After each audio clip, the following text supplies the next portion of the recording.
సహోదరుడు ఇరుక్కుపోయాను, కాలు చేతులు కదపలేని పరిస్థితిలో చిక్కుకుపోయాను, ఆర్థిక ఇబ్బందుల్లో చిక్కుకుపోయాను, కుటుంబ సమస్యలో చిక్కుకుపోయాను, ఉద్యోగ సమస్యలో చిక్కుకుపోయాను.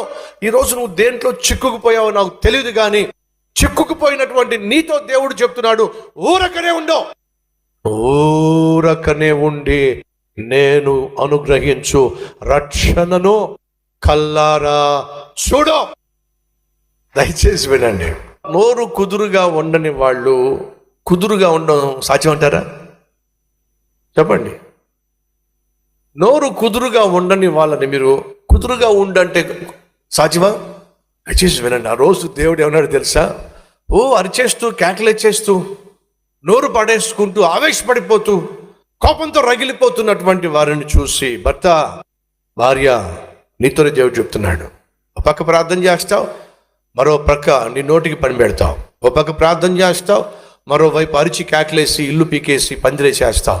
దేవుడు నీతో అంటున్నాడు, నువ్వు అరవడం వల్ల కేకలేయడం వల్ల నీ భర్తలో కానీ నీ భార్యలో కానీ బిడ్డలో కానీ మార్పు రాదు, పరిస్థితులలో మార్పు రాదు. మరి ఎలా వస్తుంది బ్రదర్? దేవుణ్ణి విశ్వసించి నువ్వు మౌనంగా మనశ్శాంతిని కనపరిచినప్పుడే దేవుడు అనుగ్రహించు రక్షణ నువ్వు చూస్తావు.